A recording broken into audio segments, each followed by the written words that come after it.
Hello, this is Kamlesh Ahuja sir की chemistry class. आज हम alkyl halide and aryl halide discuss कर रहे हैं। एल्काइल हैलाइड्स को हम हेलो एल्केन्स बोलते हैं और एराइल हैलाइड्स को हम हेलो एरेन्स बोलते हैं। 12th ऑर्गेनिक केमिस्ट्री का फर्स्ट चैप्टर है, इक्वली इम्पोर्टेंट है कॉम्पिटिटिव एग्जाम्स के लिए भी। तो सबसे पहले हम इस चैप्टर की नेमिंग को डिस्कस करते हैं। तो जो नेमिंग है इनका नेमिंग डिस्कस करने से पहले मैं क्लियर कर दूं कि एल्काइल हैलाइड और एराइल हैलाइड बेसिकली डिफरेंस क्या है। तो एल्काइल हैलाइड में तो का फॉर्मूला है RX और इसका फॉर्मूला है ARX। यहां पर R एल्काइल ग्रुप हो गया, R क्या हो गया, R is the alkyl group, AR is aromatic alkyl group है, या एरोमेटिक जिसको हम एराइल ग्रुप बोलते हैं। बेटा बोलते क्या है, एराइल ग्रुप। एल्काइल ग्रुप का मतलब ये हो गया एलिफेटिक, और एराइल ग्रुप का मतलब हो गया एरोमेटिक। और X क्या हो गया, X हो गया हेलोजन, फ्लोरीन, क्लोरीन, ब्रोमीन और iodine. Fluorine, chlorine, bromine and iodine.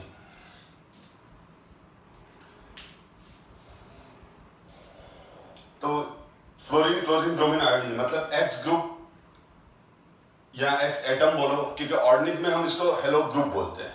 अगर इनऑर्गेनिक के हिसाब से लिखें तो fluorine, chlorine, bromine, iodine atom है, पर यहाँ ये एक फंक्शनल ग्रुप की तरह है, एक मतलब फंक्शनल ग्रुप की तरह है, तो हम इसको ग्रुप बोलते हैं। तो फ्लोरीन, क्लोरीन, ब्रोमीन, आयोडीन जो है वो X है, और X जब डायरेक्ट एल्काइल ग्रुप यानी एलिफेटिक कार्बन से बॉन्डेड हो, जब वो एलिफेटिक कार्बन से बॉन्डेड हो एल्काइल ग्रुप डायरेक्टली, तो हम उसको बोलते हैं aliphatic aliphatic halide, and this is alkyl halide. तो इसको हम एल्काइल हैलाइड कहेंगे, और इसको हम बोलेंगे एराइल हैलाइड। एराइल हैलाइड में जो हेलोजन एटम है वो डायरेक्टली किससे बॉन्डेड है, डायरेक्टली बॉन्डेड है एरोमेटिक रिंग से। कुछ एग्जांपल से समझते हैं, तो इन एग्जांपल से आपको समझ में आ जाएगा कि बेसिक डिफरेंस क्या है।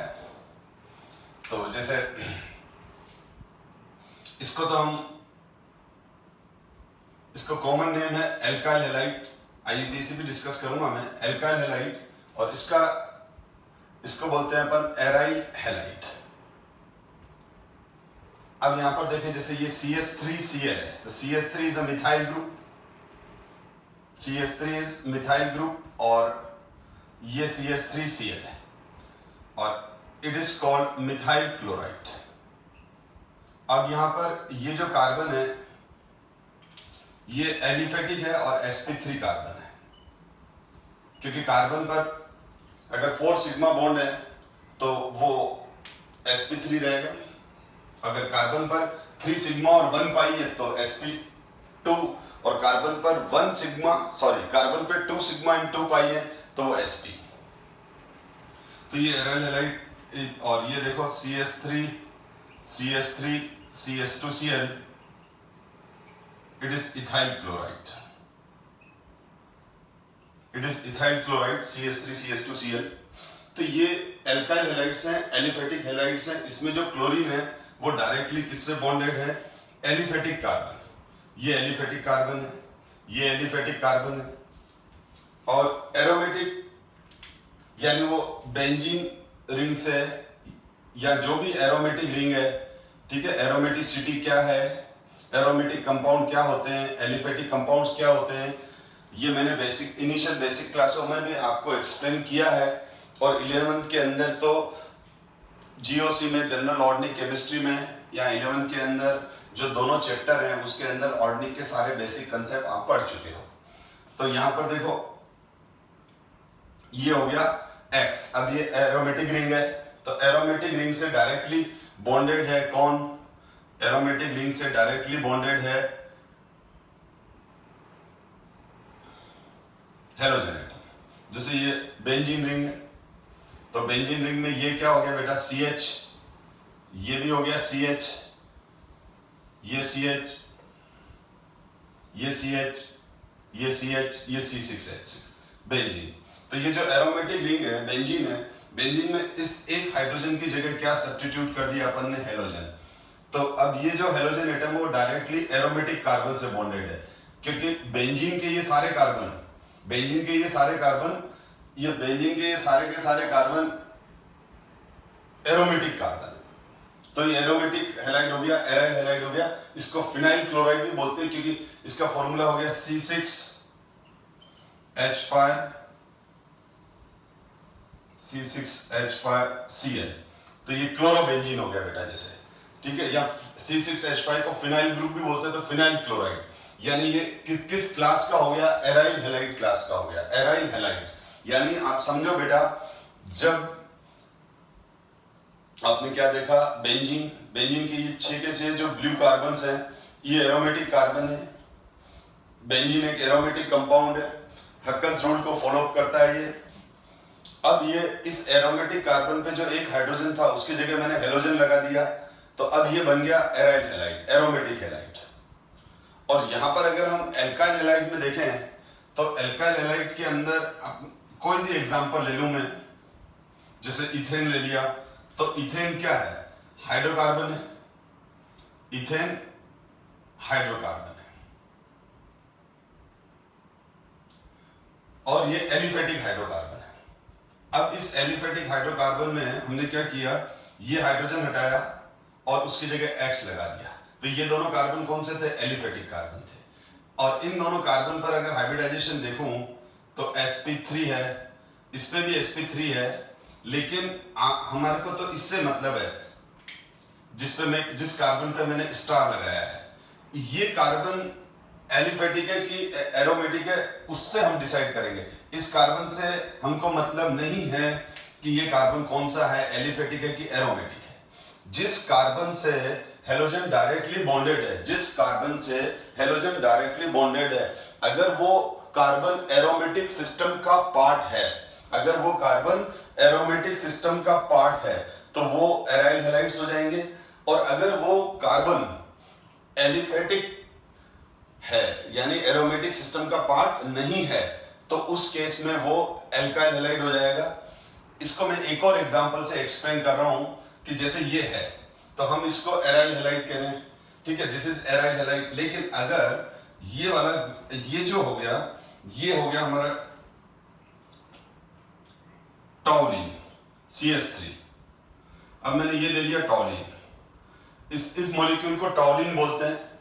अब इस टॉलिन के अंदर जो ये वाला कार्बन है, मैं इसको रेड कर देता हूं, जो रेड वाला कार्बन है ये एलिफेटिक। अब इसमें दो तरह के कार्बन है, ये जो सारे ब्लू वाले कार्बन है ये 6 के 6 एलिफेटिक, सॉरी ये 6 के 6 कार्बन जो है वो एरोमेटिक सिस्टम के पार्ट हैं, एरोमेटिक रिंग के पार्ट हैं, बेंजीन क्या है, तो ये सारे के सारे कार्बन्स एरोमेटिक कार्बन हो गए। ये सारे के सारे कौन से कार्बन हो गए बेटा, एरोमेटिक कार्बन्स हो गए। लेकिन ये अलग से है, ठीक है, तो this carbon is aliphatic carbon. तो टॉलिन के अंदर टोटल 7 कार्बन है, और 7 में से 6 ब्लू वाले कार्बन एरोमेटिक हैं, और ये रेड वाला कार्बन जो है, जो अलग है, एरोमेटिक सिस्टम से अलग है, उसको बोलेंगे एलिफेटिक कार्बन। अब इस केस के अंदर क्या होगा, अगर ये CH3 है, अगर क्या है ये CH3 बेटा, अब CH3 में इसमें ये जो तीनों हाइड्रोजन एटम है, इनमें से किसी भी एक हाइड्रोजन एटम को हटाकर अगर मैंने ये लगा दिया, तो दिस इज, ये हो जाएगा CH3 CH2X। तो अब this is aliphatic halides, this is aliphatic halide, ये एलिफेटिक हैलाइड हो जाएगा बेटा।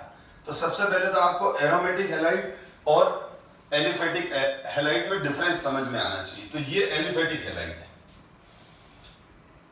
ये एलिफेटिक हैलाइड है, क्योंकि इसमें जो ये कार्बन है, this is not part of aromatic ring, this is not part of aromatic system, ये अलग है। तो कुछ स्टूडेंट इस बेंजीन रिंग देखते ही क्या बोल देते हैं, सर ये वाला है ना एरोमेटिक है। मैं बोलता हूं बेटा क्यों, तो बोलते हैं सर बेंजीन रिंग है। उससे मतलब नहीं है, उसमें एरोमेटिक रिंग है या नहीं है, उससे डिसाइड नहीं होता है कि वो हैलाइड एलिफेटिक है कि एरोमेटिक है। एरोमेटिक हैलाइड तब जब वो एरोमेटिक कार्बन रिंग के किसी एक कार्बन के साथ हाइड्रोजन की जगह हेलोजन आ जाए, यानी रिंग के किसी एक कार्बन के साथ डायरेक्टली हेलोजन बॉन्डेड हो। अब मैं एक और एग्जांपल ले रहा हूं। अब मैंने सपोज करो इसको CH3 कर दिया, इसको मैंने CH3 कर दिया। अब मैंने इसको CH3 कर दिया तो वापस ये टॉलिन बन गया। अब मैंने क्या किया, एक क्लोरीन यहां लगा दिया, कहीं पे भी लगा दो, जैसे यहां लगा दिया, ठीक है। तो ये हाइड्रोजन हटाया और इसकी जगह क्लोरीन लगा दिया मैंने, ठीक है। ये हाइड्रोजन हटाया और इसकी जगह क्या लगा दिया, क्लोरीन लगा दिया। तो अब ये वाला कौन सा हो गया, now this is aromatic halide, now this is aromatic halide. अब ये एरोमेटिक हैलाइड हो गया क्योंकि इस केस में जो हेलोजन एटम है वो किससे बॉन्डेड है, एरोमेटिक कार्बन से, क्योंकि ये कार्बन एरोमेटिक सिस्टम का पार्ट है, रिंग का पार्ट है। तो मेरे हिसाब से आपको ये बात समझ में आ गई कि कब हम एरोमेटिक बोलेंगे और कब हम एलिफेटिक बोलेंगे। इसी तरह से कोई भी एरोमेटिक हो बेटा, जैसे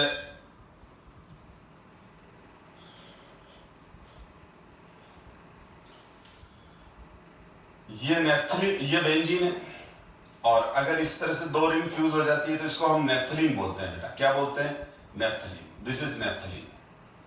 तो इस नेफ्थलीन में क्या है, ये जो कार्बन है बेटा, ये जो डॉट लगा दिए मैंने, ये सारे कार्बन जिसको मैं ब्लू डॉट से रिप्रेजेंट कर रहा हूं, ये सारे के सारे कार्बन, ये सारे के सारे डॉट CH है, ये C है, ठीक है। तो अब ये नेफ्थलीन है, दिस इज नेफ्थलीन, ठीक है ना। ये क्या है, ये CH है, ये CH है, ये CH है, ये CH है, ये C होगा क्योंकि कार्बन की 4 वैलेंसी कंप्लीट हो गई। ये C है, ये CH है, ये डॉट CH है, ये डॉट CH है और ये डॉट CH है। और जो ये दोनों ब्लैक वाले डॉट है ये केवल C है, ठीक है। तो टोटल कार्बन कितने हो गए, C10, 6 7 8 9 10, और हाइड्रोजन कितने हैं, 1 2 3 4 5 6 7 8, C10H8। This molecule is called naphthalene, this molecule is called naphthalene. हम इसको नेफ्थलीन बोलते हैं बेटा। अब नेफ्थलीन में इनमें से कोई भी एक हाइड्रोजन हटकर अगर हेलोजन ग्रुप जुड़ गया तो वो भी एरोमेटिक, ठीक है। इनमें से कोई भी एक जगह, ये जो ब्लू वाले डॉट है, इन ब्लू वाले डॉट में से किसी भी डॉट पर अगर एक हेलोजन आ जाए तो क्लोरोनेफ्थलीन हो जाएगा। जैसे Cl आ जाएगा तो क्लोरोनेफ्थलीन, Br आ जाएगा तो ब्रोमोनेफ्थलीन बन जाएगा। और इस केस के अंदर ये भी एरोमेटिक हैलाइड हो जाएगा। तो मैं सबसे पहला पॉइंट तो मैंने आपको ये क्लियर कर दिया कि हेलोएरिन्स मतलब halogen directly bonded to carbon which is part of aromatic system, ठीक है। और हेलोएल्केन जिसमें हेलोजन एटम डायरेक्टली बॉन्डेड है ऐसे कार्बन से जो एलिफेटिक सिस्टम का पार्ट है, यानी एरोमेटिक सिस्टम का पार्ट नहीं है, ठीक है। अब सबसे पहले हम एल्काइल हैलाइड के कॉमन नेम देख लेते हैं। तो एल्काइल हैलाइड कॉमन नेम क्या है, RX का। तो RX का जो कॉमन नेम है बेटा, इसका जो कॉमन नेम होता है वो होता है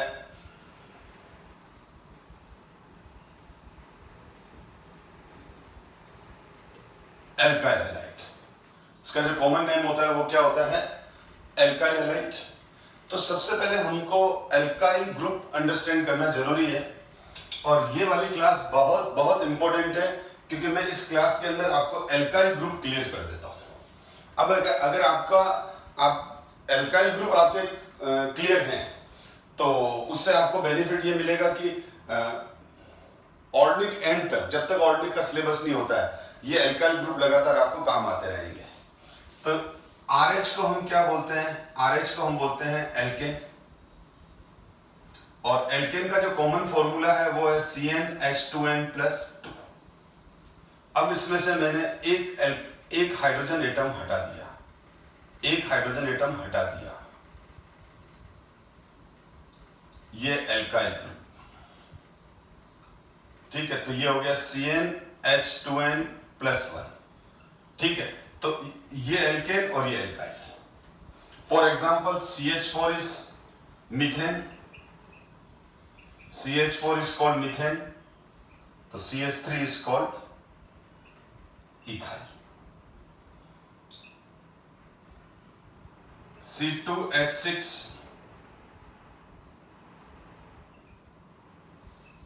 और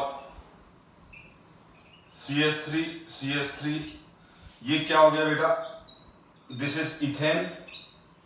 और अगर मैं इसको इथाइल नहीं बेटा, मिथाइल, इट इज मिथाइल, भूल से लिख दिया। ठीक है, तो ये C2H5 इट इज इथाइल।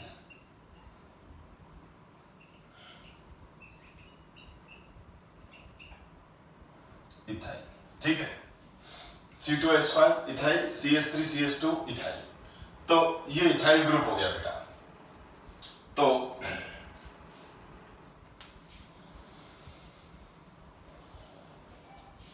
अब ये तो ठीक है, मिथाइल इथाइल, बट अब यहां पर एल्काइल ग्रुप को हम क्लासिफाई करते हैं। एन, आपने सुना होगा n propyl, n butyl, isobutyl, tertiary butyl, neopentyl, tertiary pentyl. तो ये किस तरह से इनका एल्काइल ग्रुप का जो नेम रखने का जो क्राइटेरिया है, रूल्स है, कंसेप्ट है, वो क्या है वो डिस्कस कर लेते हैं। तो सबसे पहले मैं डिस्कस कर रहा हूं एन एल्केन। तो एन एल्केन क्या होता है बेटा? एन एल्केन, तो जो एन एल्केन है वो स्ट्रेट नॉर्मल, एन का मतलब एनॉर्मल होता है, स्ट्रेट लाइन। जैसे ये देखो बेटा, CH3 CH2 CH3, इसको बोलेंगे n propane. CH3 CH2 CH2 CH3 n butane. CH3 CH2 CH2 CH2 CH3 n pentane. तो इसको हम बोलते हैं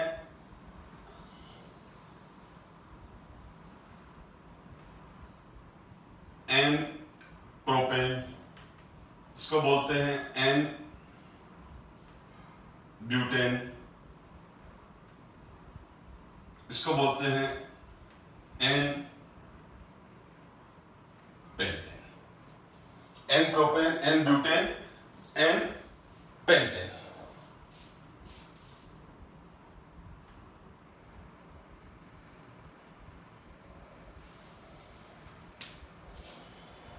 तो अब यहां पर क्या हो जाएगा? एन पेंटेन, एन ब्यूटेन और एन पेंटेन। अब स्ट्रेट लाइन हो गई, समझ में आ गया? तो अच्छा, मैं एक बात और क्लियर कर दूं, आप कॉमन नेमिंग को लेके ज्यादा परेशान मत। कुछ लोग, कुछ स्टूडेंट कुछ ज्यादा ही इसको हेक्टिक बना देते हैं, वो उनकी प्रॉब्लम है। रीजन ये है कि कॉमन नेमिंग की कोई लिमिट नहीं है, बट हमारे सिलेबस में अप टू 5 कार्बन है, तो हमको 5 कार्बन से ऊपर जाना भी नहीं। और दूसरा, नेमिंग का बेसिक कंसेप्ट अच्छे से क्लियर होना चाहिए।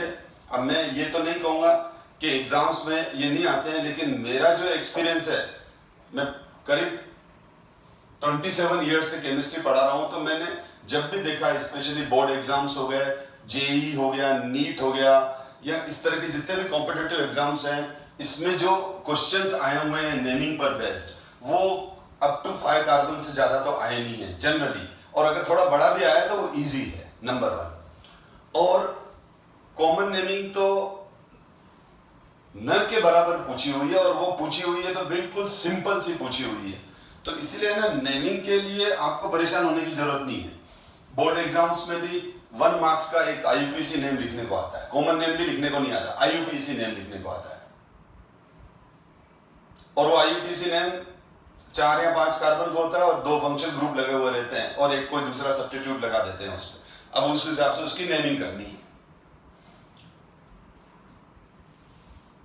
कॉम्पिटिटिव एग्जाम्स में भी नेमिंग के क्वेश्चन बिल्कुल बेसिक लेवल के आए हैं, तो इसीलिए ना, आप नेमिंग आपको अच्छे से आनी चाहिए। लेकिन मैंने क्या कहा, ये इसकी अपर लिमिट कोई है ही नहीं, तो इसको आप जितना भी पढ़ो उतना कम है, इसीलिए हम वो ही पढ़ेंगे जो हमारे सिलेबस में है। आउट सिलेबस जाने से मतलब नहीं है, नेमिंग में वो टाइम वेस्ट मानता हूं मैं, ठीक है। अब यहां पर क्या हुआ, और मेरी बात को क्रॉस चेक कर सकते हो आप, प्रीवियस 10 ईयर के नीट के, जेई के और बोर्ड के पेपर खोल लो और उसके अंदर देख लो प्रीवियस ईयर नेमिंग क्वेश्चंस, तो आपको ऑटोमेटिकली सामने आ जाएंगे। तो मेरी बात पे आपको ट्रस्ट हो जाएगा। CS3, CS2, CS2, CS2।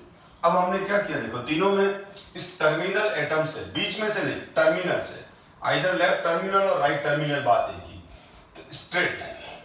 तो यहां पर इस तरह के ग्रुप्स को हम, वो तो प्रैक्टिस से समझ जाओगे, एन एल्काइल ग्रुप बोलेंगे। इनको हम क्या बोलेंगे, एन एल्काइल ग्रुप। ये एन एल्काइल ग्रुप है, ठीक है। अब ये एन एल्काइल हो गए, जैसे इसका नाम क्या हो जाएगा, एन प्रोपाइल, इसका नाम क्या हो जाएगा, एन ब्यूटाइल, इसका नाम क्या हो जाएगा, एन पेंटाइल। तो n propyl, n butyl, n pentyl, ठीक है, n propyl, n butyl, n pentyl.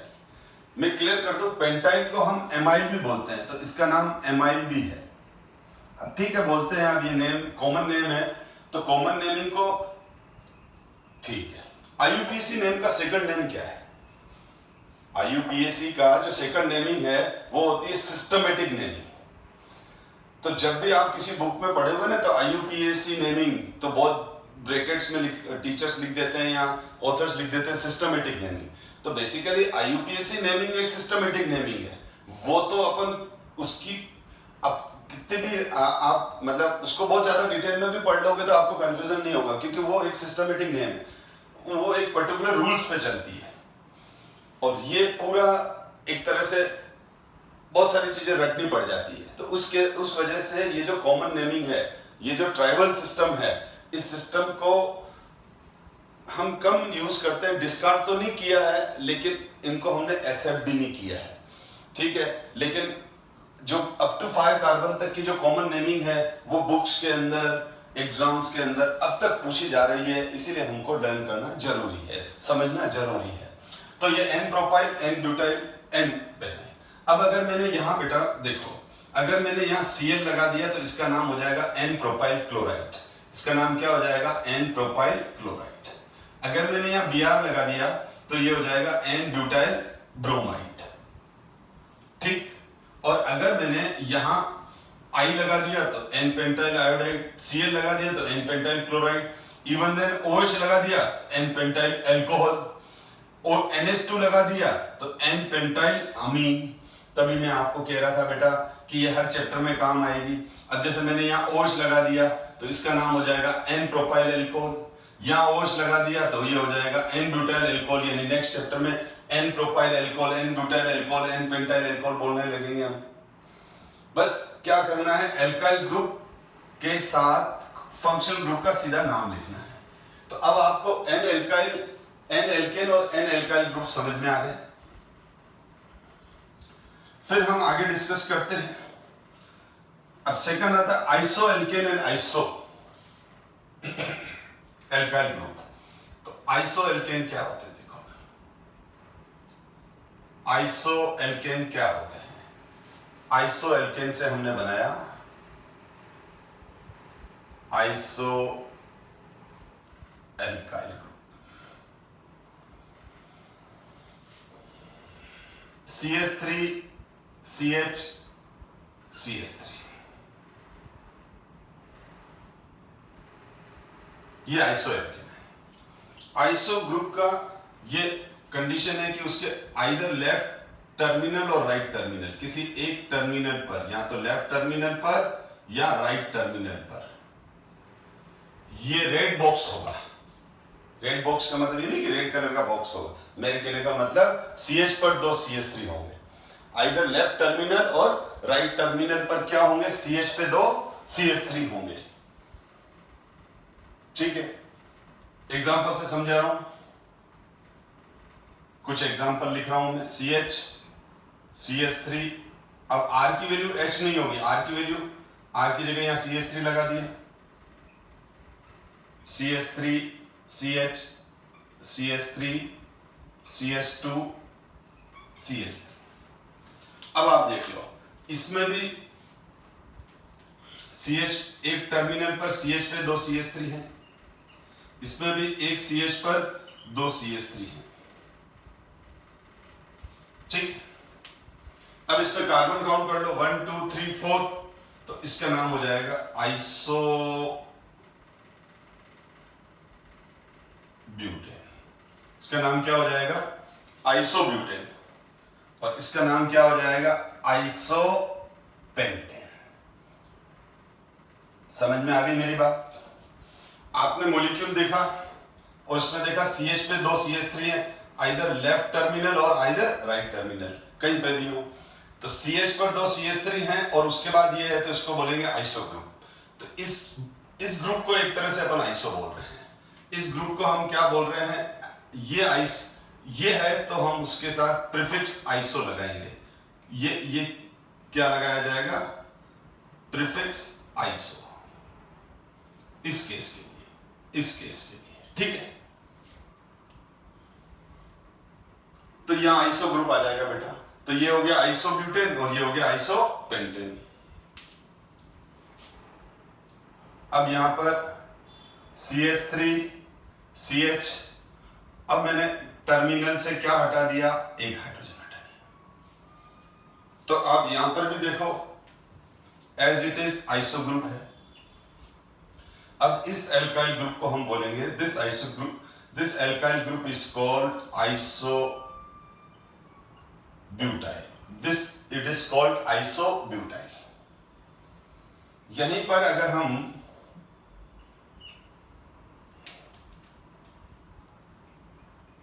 CH3, CH, CH3, CH2, CH2,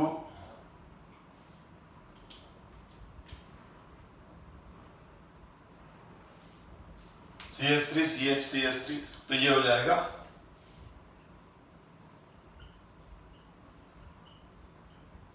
isopentyl.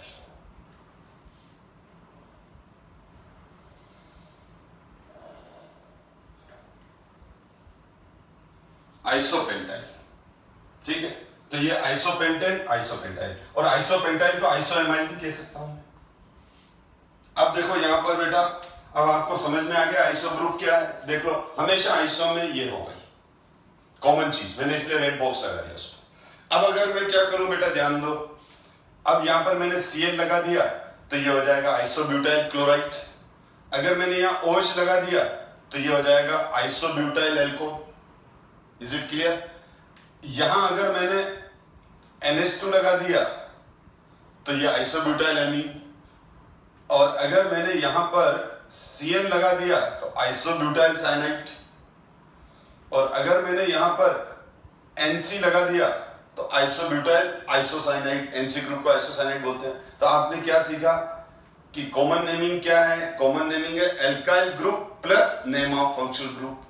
अगर आप एल्काइल ग्रुप को आइडेंटिफाई कर पाते हैं, अगर आप एल्काइल ग्रुप को आइडेंटिफाई कर पाते हैं कि जैसे ये आइसोब्यूटाइल है, तो फंक्शनल ग्रुप तो हमको याद ही है, OH मतलब एल्कोहल। तो यहां OH लगा दिया, तो बताओ इसका नाम क्या होगा?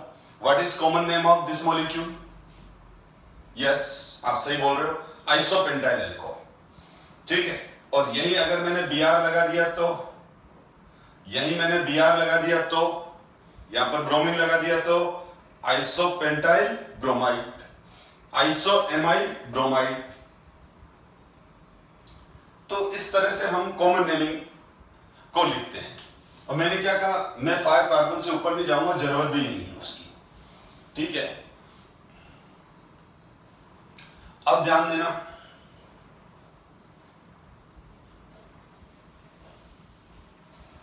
अब IUPAC नेम तो 100 कार्बन तक होते हैं, सेंटेन तक होते हैं। अब कोई स्टूडेंट बोलता है सर डिटेल पढ़ा दो, तो क्या मैं 100 कार्बन तक की पढ़ा दूंगा? मैं तो पढ़ा दूंगा बेटा, आप याद कैसे रखोगे?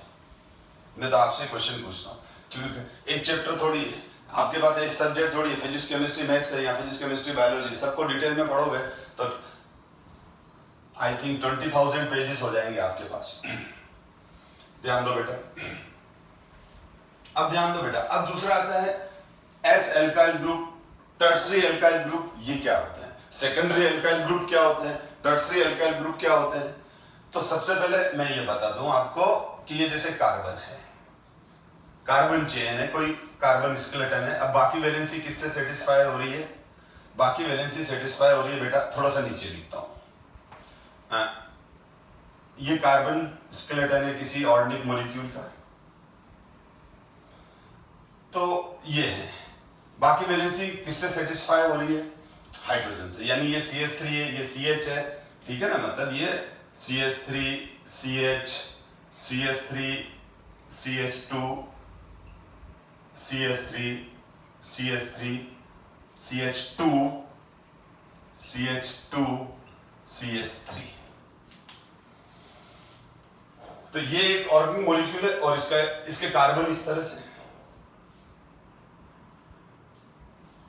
अब जैसे अब यहां पर क्या आता है? 1 डिग्री कार्बन, जिसको हम क्या बोलते हैं? Primary carbon. 2 डिग्री कार्बन, जिसको हम बोलते हैं सेकेंडरी कार्बन। 3 डिग्री कार्बन, जिसको हम क्या बोलते हैं? Tertiary carbon. 4 डिग्री कार्बन, जिसको क्या बोलते हैं? Quaternary carbon. क्या बोलते हैं?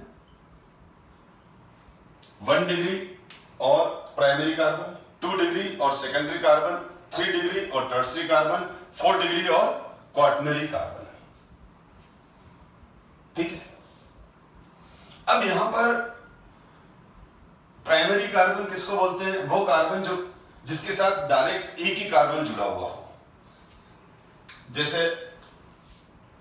ये कार्बन है ब्लू वाला, इस कार्बन के साथ एक ही कार्बन जुड़ा हुआ है। ये आगे कितने उससे कोई मतलब नहीं है, आगे कितने उससे कोई मतलब नहीं, तो ये 1 डिग्री कार्बन हो गया।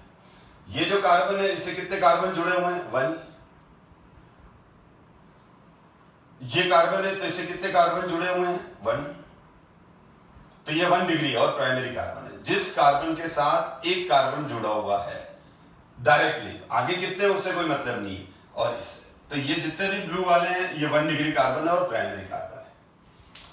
सेकेंडरी कार्बन का मतलब होता है कि कार्बन एटम डायरेक्टली कितने कार्बन से बॉन्डेड है। जैसे ये रेड वाला कार्बन, ये वाला देखो, तो इधर 1 और इधर 1, तो ये सेकेंडरी कार्बन हो गया। 2 डिग्री और सेकेंडरी। ये कार्बन कितने कार्बन से जुड़ा हुआ है? 2 ब्लैक कार्बन से जुड़ा हुआ है। ये भी कार्बन दोनों ब्लैक कार्बन से जुड़ा हुआ है, तो ये भी सेकेंडरी कार्बन हो गया। और ये भी कौन सा कार्बन हो गया? सेकेंडरी कार्बन हो गया। सेकेंडरी कार्बन, ये रेड वाले कार्बन सेकेंडरी कार्बन हो गए। और ये जो है ये वाला ब्लैक वाला कार्बन कितने कार्बन से जुड़ा हुआ है? देखो 1 2 3। इसमें ये कार्बन एक तो सेकेंडरी कार्बन से जुड़ा हुआ है, 2 1 डिग्री। हमको उससे मतलब नहीं, हमको ये मतलब है कि ये कार्बन इस कार्बन के साथ कितने कार्बन और जुड़े हुए हैं? 1 2 3। इस कार्बन के साथ कितने कार्बन डायरेक्टली जुड़े हुए हैं? 1 2 3, तो ये 3 डिग्री। इस कार्बन के साथ कितने डायरेक्ट कार्बन जुड़े हुए हैं? 1 2, तो ये 2 डिग्री कार्बन। और ऑब्वियसली ये इस कार्बन के साथ जिस पे बॉक्स लगा दिया, इस कार्बन के साथ डायरेक्ट कितने कार्बन बॉन्डेड है? 1 2 3 4, तो ये वाला जो कार्बन हो जाएगा वो हमारा 4 डिग्री कार्बन हो जाएगा। यानी ये वाला कार्बन जो हो गया हमारा 4 डिग्री हो गया। ये हमारा सेकेंडरी हो गया, ये हमारा टर्सरी हो गया, ये हमारा प्राइमरी हो गया, ये हमारा क्वाटरनरी हो गया, ये हमारा प्राइमरी हो गया जिसको 1 डिग्री भी बोलेंगे, ठीक है। और ये सेकेंडरी और ये प्राइमरी, ठीक है, एक ही बात है। तो जब एल्काइल ग्रुप में वैलेंसी सेकेंडरी कार्बन पर फ्री हो तब हम उसको एस एल्काइल ग्रुप बोलते हैं, सेकेंडरी एल्काइल ग्रुप बोलते हैं। देखो मैं एक्सप्लेन कर रहा हूं। तो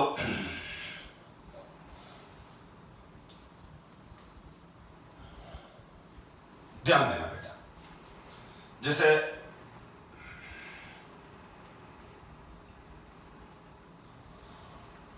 देखो बहुत सारी चीजें आपको एग्जाम्पल से समझ में आती है। अब ये सेकेंडरी है, ये वाला जो कार्बन है, ये जो ब्लू कार्बन है, ये ब्लू कार्बन सेकेंडरी है, ये ब्लू कार्बन जो है वो सेकेंडरी कार्बन है। ये दोनों एल्काइल ग्रुप है बेटा। अब ये दोनों एल्काइल ग्रुप अगर CH3 होंगे, ध्यान देना सेकेंडरी में हमारे को कंफ्यूजन हो जाता है बहुत बार। हम बात कर रहे हैं S एल्काइल ग्रुप की, हम बात कर रहे हैं S एल्काइल ग्रुप की, नीचे लिख देता हूं। तो S एल्काइल ग्रुप में ध्यान रखो, ये जो दोनों एल्काइल ग्रुप है वो CH3 नहीं होने चाहिए। अगर ये दोनों CH3 हैं तो CH3 तो वो आइसो हो गया बेटा, वो क्या हो गया, आइसो ग्रुप हो गया। तो ये वाला हमारा सेकेंडरी एल्काइल ग्रुप है, लेकिन दोनों R CH3 नहीं होंगे। अगर ये CH3 भले वो सेकेंडरी में क्लासिफाई हो रहा है, पर हम उसको, मैंने क्या कहा, CH3H CH3। अब मैं इसको और क्या लिख सकता हूं, बोर्ड पे ध्यान दो बेटा, और कैसे लिख सकता हूं, CH3CH CH3। तो इस ग्रुप को हम सेकेंडरी में नहीं रखते हैं जब दोनों R क्या है, CH3 है। तो क्योंकि मैंने क्या कहा, CH पे दो CH3 होते हैं तो उसको क्या नाम दिया हुआ है, आइसो। तो this is isopropyl group, this is isopropyl group. अब ध्यान देना, आइसोप्रोपाइल ग्रुप में कंफ्यूजन हो जाता है, इसलिए मैं रीक्लियर कर रहा हूं। CH पे दो CH3 हैं टर्मिनल पर, किसी भी लेफ्ट या राइट टर्मिनल पर, तो है ये CH पे दो CH3, तो ये आइसो ग्रुप हो गया। ठीक है, अब ये आइसोप्रोपाइल है, ये क्या है बेटा, आइसोप्रोपाइल है। आइसो, ये Cl आएगा तो आइसोप्रोपाइल क्लोराइड, या OH आएगा तो आइसोप्रोपाइल अल्कोहल। चलो देखते हैं अपन आगे, ध्यान देना बेटा।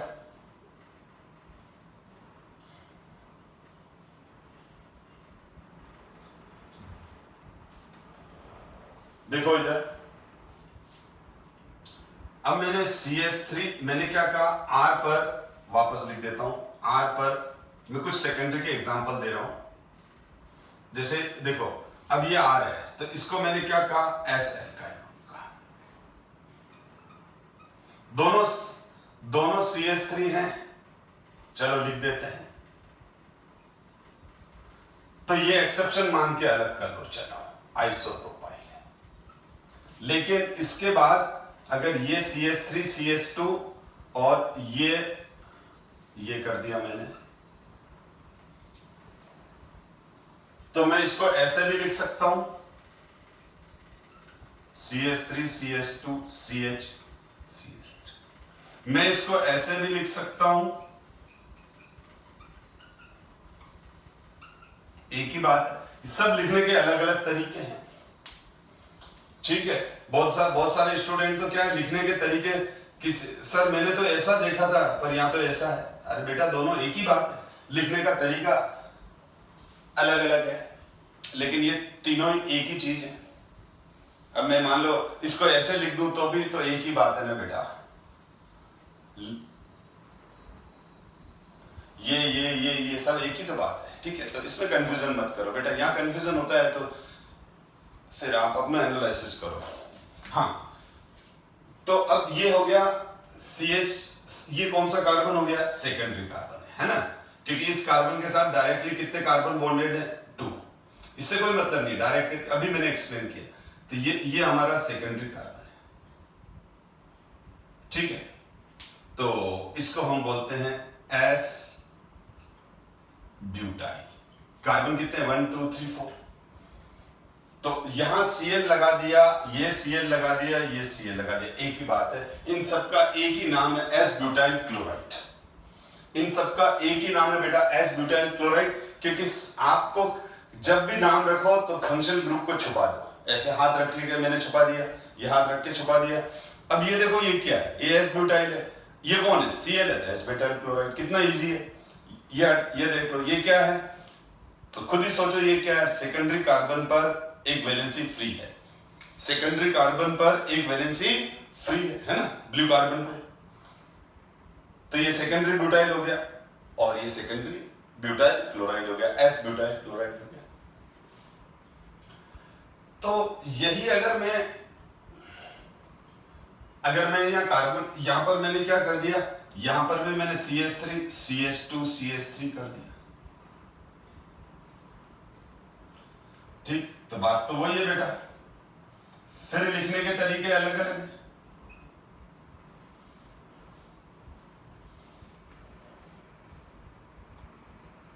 तो ध्यान देना बेटा, तो यहां पर दोनों R की वैल्यू क्या है, ये R और ये R दोनों इथाइल है, CH3 CH2 CH3 CH2। अब ये सब क्या हो गए, ये सब हटाओ इसको, अब ये देखो ये क्या है, तो ये हो गया S पेंटाइल और S एमाइल। अब यहां पर ये Cl हो गया तो S पेंटाइल क्लोराइड, या Br लिख दिया तो S पेंटाइल ब्रोमाइड, या OH लिख दिया तो S पेंटाइल एल्कोहल और S एमाइल एल्कोहल। अब इसमें एक कंफ्यूजन आता है पेंटाइल के केस में, पेंटाइल के केस में एक कंफ्यूजन है। देखो मैं पेंटेन बना रहा हूं पहले,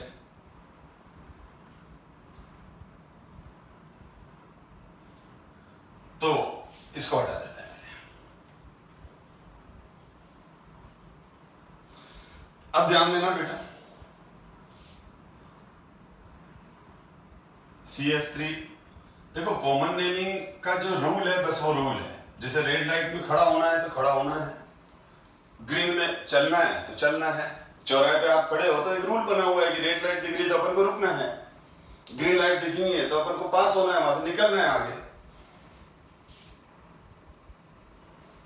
देखो कंसेप्ट अलग चीज होती है। जो स्टूडेंट मेरे साथ लंबे टाइम से जुड़े हुए हैं, मैंने इनऑर्गेनिक पढ़ा दी, ऑर्गेनिक पढ़ा दी, फिजिकल पढ़ा दी, ठीक है, तो सब सब्जेक्ट में कुछ रूल्स होते हैं, कुछ फैक्ट होते हैं और कंसेप्ट होते हैं। जो कंसेप्ट है वो क्लियर होना बहुत जरूरी है, और जो रूल है तो फिर उस रूल को अंडरस्टैंड कर लो, समझ लो और फिर उसको अप्लाई कर लो। अब जैसे ये पेंटेन है बेटा, अब पेंटेन में जस्ट मैं समझाने के लिए बता रहा हूं, 1 2 3 4 5 कार्बन। अब मैंने अगर पेंटेन में ये किया, क्योंकि बहुत छोटे छोटे कंफ्यूजन देखता हूं मैं स्टूडेंट का, तो मेरे को बड़ा अजीब लगता है कि इतने सिंपल मतलब इतने सिंपल लॉजिक वाले या इतना मतलब सिंपल डाउट भी आते हैं बच्चों को, इसीलिए मैं ये चीजें अपने क्लास में डिस्कस करता हूं। जो हम एक्सपेक्ट भी नहीं करते हैं, ऐसे डाउट भी बहुत बार आ जाते हैं बच्चों को, और कोई बात नहीं, डाउट आते हैं तो मुझे उससे कोई प्रॉब्लम नहीं है, ठीक है ना, क्योंकि वो डाउट आएंगे तो ही आप उसको सीख पाओगे। अब देखो, अब ये निकाला, आप समझ गए। अब देखो ये और ये एक ही बात है, यहां से हाइड्रोजन निकालो चाहे यहां से हाइड्रोजन निकालो, एक ही बात है। और हम इन दोनों, तो ये जो दोनों हैं ये अलग अलग ग्रुप नहीं है, ये है N पेंटाइल, ये है N पेंटाइल और N एमाइल, और ये था N पेंटेन। अब हमने हाइड्रोजन निकाला थर्ड से, जब हम हाइड्रोजन एटम थर्ड से निकालेंगे तो ये बनेगा बेटा CH3 CH2 CH CH2 CH3, ये वाला जिसपे मैंने सर्कल लगा रखा है, थर्ड वाला। अब यह CH पे दोनों, ठीक है, CH पे दोनों तरफ, इधर CH3 CH2 इधर CH3 CH2, और ये थर्ड वाला कार्बन कौन सा है, सेकेंडरी कार्बन है, क्योंकि ये एक कार्बन से डायरेक्टली बॉन्डेड है, ये एक कार्बन से, ठीक है। तो अब इसका नाम क्या हो जाएगा, हम इसको कहेंगे S पेंटाइल, इसको क्या कहेंगे, S पेंटाइल। अब देखो आप, अब ये जो N पेंटेन है, ये दोनों, अब मैंने एक बार हाइड्रोजन 2 वाले से निकाल रहा हूं और एक बार 4 वाले से निकाल रहा हूं।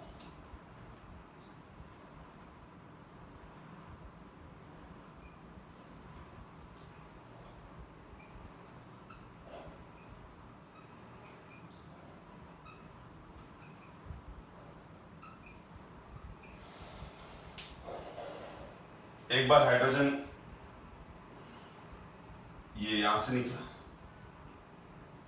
और एक बार ये हाइड्रोजन यहां से निकला, ठीक है। तो ये तो यहां से निकला हुआ है,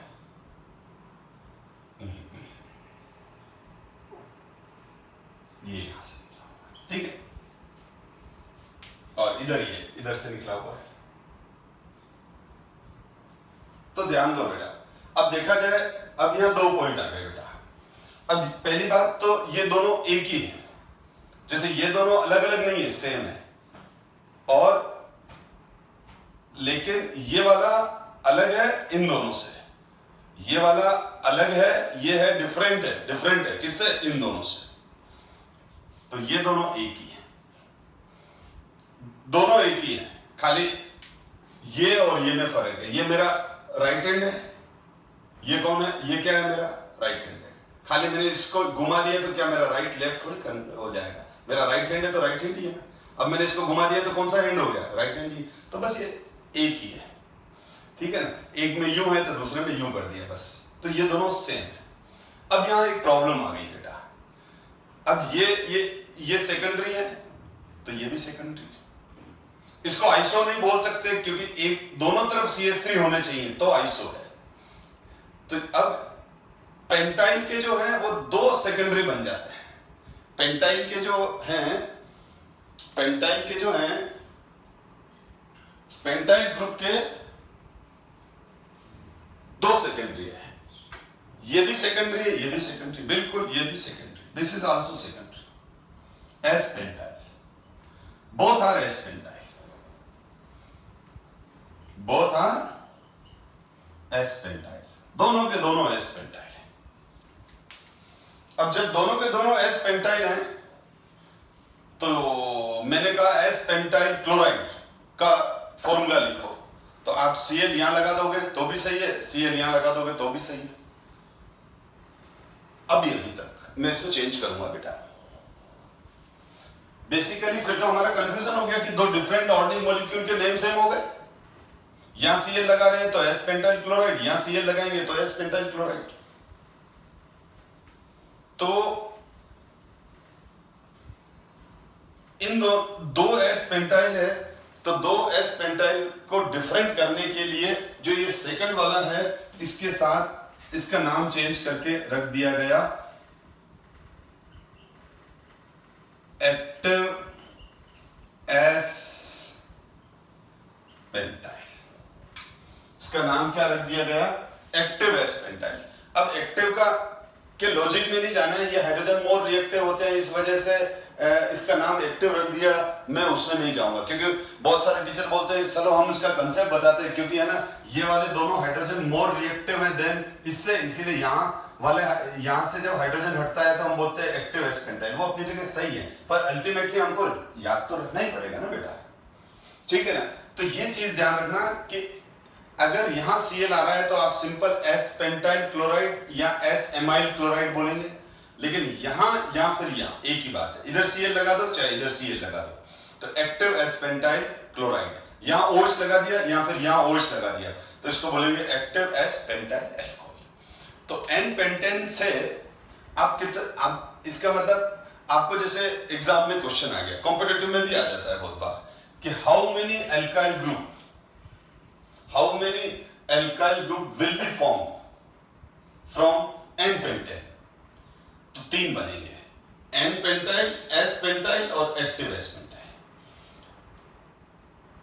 एन पेंटाइल, एस पेंटाइल और एक्टिव। अब ये क्वेश्चन आते हैं एग्जाम में कि draw the all alkyl group which produce from n pentane. तो ये 1 2 3 4 5 नहीं बने बेटा, ये दोनों एक ही थे और ये लास्ट वाले दोनों एक ही थे। तो एन पेंटेन से टोटल कितने पेंटाइल ग्रुप बनेंगे? 3 जो आपके बोर्ड पर है। अब हम बात करते हैं टर्सरी, और नहीं बस 5 मिनट में हो जाएंगे, सिंपल है वो तो, ज्यादा सिंपल है, ठीक है। क्योंकि यहां एस में तो फिर भी 2 बन रहे थे, वहां तो एक ही बनेगा। देखो ध्यान देना, अब टर्सरी में क्या होता है? टर्सरी में कोई कंफ्यूजन नहीं, सिंपल रहेगा। इसका जो फॉर्मूला है T मतलब टर्सरी 3 डिग्री एल्काइल ग्रुप। तो 3 डिग्री एल्काइल ग्रुप में क्या होता है,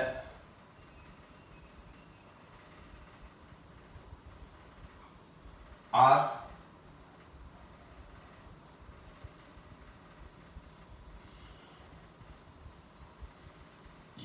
टर्सरी एल्काइल ग्रुप। तीनों एल्काइल ग्रुप हो सकते हैं, कोई भी हो, तीनों CH3 हो चाहे डिफरेंट हो सेम हो, बहुत सिंपल है। अब देखो इसके अंदर अगर मैंने तीनों CH3 ले लिए,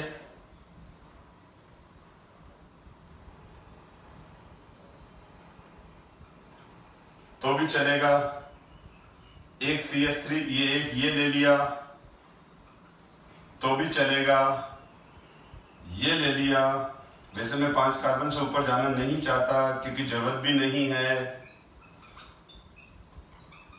ठीक है ना। हेक्सेन है तो एन हेक्सेन स्ट्रेट लाइन हो जाएगी, रूल तो वही चलने वाले हैं हेक्सेन के लिए भी, ठीक है ना। अब देखो आप, ये जो रेड वाला कार्बन है ये डायरेक्टली कितने कार्बन से बॉन्डेड है, 1 2 3, तो ये कौन सा कार्बन हो गया, 3 डिग्री कार्बन। और 3 डिग्री कार्बन पर वैलेंसी फ्री है, 3 डिग्री कार्बन पर वैलेंसी फ्री है बेटा। और जब 3 डिग्री कार्बन पर वैलेंसी फ्री है तो हम ये हो जाएगा टर्सरी एल्काइल ग्रुप। अब कौन सा, तो काउंट कर लेते हैं, 1 2 3 4, 4 मतलब ब्यूटेन, तो टर्सरी ब्यूटाइल। 1 2 3 4, 4 मतलब ब्यूट, और टर्सरी कार्बन पे वैलेंसी फ्री है। अब यहां Cl आ गया तो टर्सरी ब्यूटाइल क्लोराइड, यहां OH आ गया तो टर्सरी ब्यूटाइल एल्कोहल। इस तरह से नाम लिखेंगे बेटा इसमें। अब यहां पर भी वही वाली बात है, आप देख लो, ये रेड कार्बन कौन सा है, टर्सरी कार्बन है। ये टर्सरी कार्बन है क्योंकि ये डायरेक्टली 3 कार्बन से जुड़ा हुआ है। ये डायरेक्टली कितने कार्बन से जुड़ा हुआ है, 1 2 3, डायरेक्टली ये देखो 1 2 3, इससे थोड़ी जुड़ा हुआ है, डायरेक्टली 1 2 3, तो ये टर्सरी। अब कितने कार्बन है, 1 2 3 4 5, पेंट, भाई 5 कार्बन तो पेंट बोलेंगे, और एक वैलेंसी यहां फ्री है यानी एक हाइड्रोजन कम है, तो टर्सरी पेंटाइल ग्रुप हो गया। वो का वो लॉजिक यहां चल रहा है। ये हमारा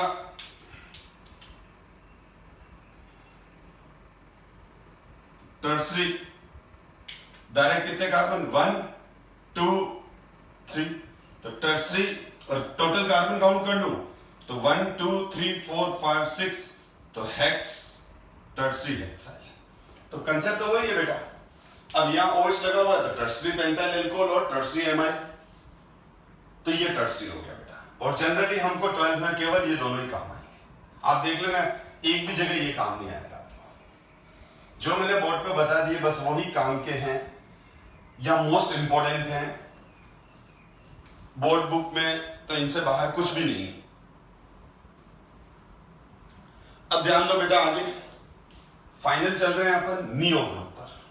नियो में भी बहुत बच्चों को कंफ्यूजन हो जाता है। बेसिकली नियो एल्केन क्या होते हैं, जो नियो एल्केन है वो देखो बेटा, नियो एल्केन ये होता है CH3। बस इसका एक ही एग्जांपल काम का है, जैसे मैं 2 बता देता हूं भले, पूरी बुक के अंदर एक ही एग्जांपल है, दिस इज, इसको हम बोलते हैं नियो एल्केन। इसमें एक कार्बन क्वाटरनरी कार्बन होता है, ये वाला कार्बन कौन सा है, Q और 4 डिग्री कार्बन, ये नियो एल्केन। अब यहां R की वैल्यू H भी हो सकती है, तो यहां मैं और H भी लिख रहा हूं, क्या लिख रहा हूं, यहां H भी हो सकता है। तो जब R की वैल्यू H होगी, ध्यान रखना, R की वैल्यू क्या होगी बेटा, H।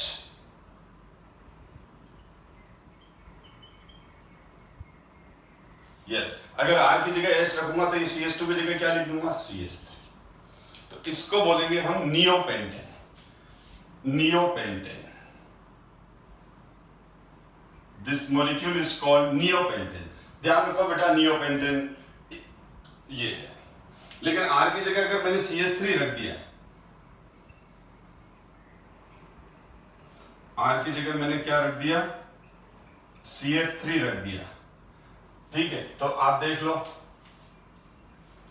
तो ये देखो इसमें ये होगा, ठीक है। देखा जाए तो इसमें भी है, ये देखो CH2H कर दो,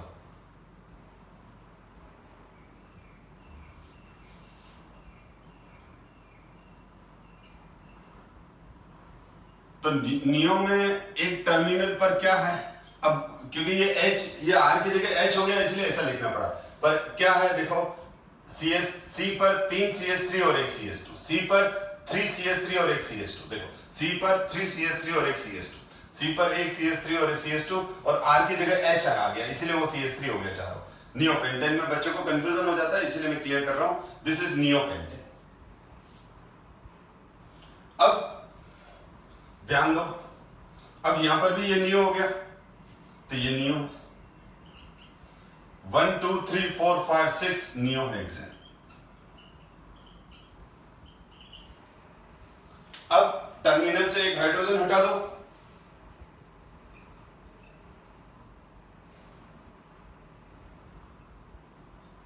टर्मिनल से एक हाइड्रोजन हटा दिया,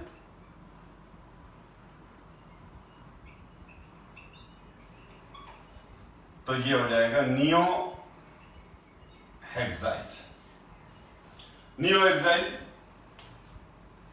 और इसी तरह से मैं नियो पेंटाइल की बात करूं, जो नियो पेंटाइल हमारे काम का है, मैंने क्या कहा 5 कार्बन से ऊपर है भी नहीं, तो ये हमारा हो गया नियो पेंटेन, ये नियो पेंटेन, ये नियो हेक्साइल। यहां से एक हाइड्रोजन हटा दिया, नियो हेक्साइल, Cl है तो नियो हेक्साइल क्लोराइड, ठीक है।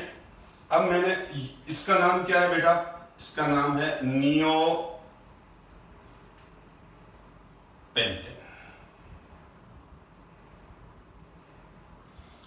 और यहां पर ये हो जाएगा CH3 CH3 CH2,